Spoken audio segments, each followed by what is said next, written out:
दिसना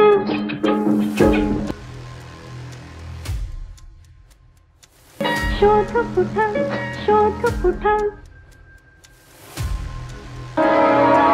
दिसना ग भाई दिसना।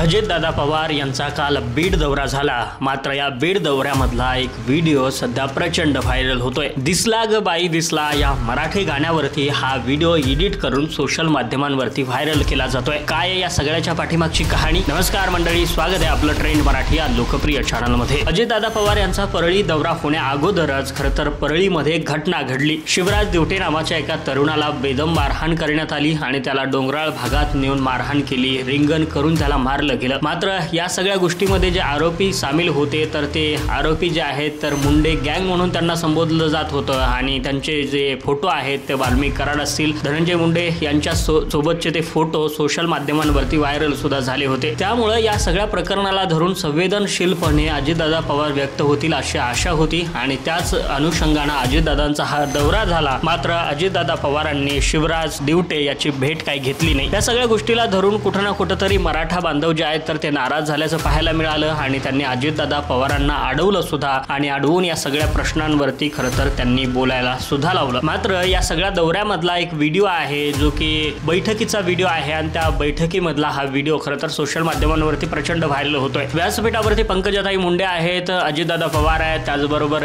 बीड जिल्ह्याचे जे एसपी आहेत आणि बीड जिल्ह्याचे खासदार जे आहेत तर ते सगळे व्यासपीठावरती बसलेले आहेत आणि समोर धनंजय मुंडे यांना प्रोटोकॉल प्रमाणे खरं तर बसवण्यात आलेला आहे आणि या सगळ्या आशयाला धरून कुठं ना कुठं तरी हा व्हिडिओ व्हायरल होतोय। मात्र या व्हिडिओला कोणीतरी एडिट केलाय आणि त्याच्यावरती गाणं टाकलं आहे, दिसला ग बाई दिसला या आशयाचं हे गाणं आहे आणि धनंजय मुंडे जे आहेत तर त्यांचं नुकतंच मंत्रिपद गेलेलं आहे। संतोष देशमुख हत्या प्रकरणामध्ये त्यांना मंत्रिपदाचा जो आहे तर तो राजीनामा द्यावा लागला होता आणि या सगळ्या गोष्टीला धरून ते आता परळीचे आमदार आहेत आणि त्यामुळेच खरं तर हा प्रोटोकॉल म्हणता येईल आणि या सगळ्या गोष्टीला धरून या बैठक व्यवस्थेवरती व्यंग म्हणता येईल किंवा तसं उपस्थित करण्याच्या हेतून हा व्हिडिओ सोशल माध्यमांवरती फिरवला जाऊ शकतो किंवा तशा पद्धतीचं फिरवला जाताना पाहायला मिळतो आहे। यंदा बीड जिल्ह्याच्या लोकसभा निवडणुकीपासूनच खरं तर बीड जिल्ह्यामधलं वातावरण प्रचंड दूषित झाल्याचं पाहायला मिळालं। याच्यामध्ये वेगवेगळा जातीचा वाद किंवा जातीवादावरती निवडणुका लढल्या गेल्या आणि तेव्हापासूनच खरं तर हे वातावरण ढवळून निघाल्याचं पाहायला मिळतंय। व्यासपीठावरती बीड जिल्ह्याचे खासदार बजरंग सोनवणे आहेत आणि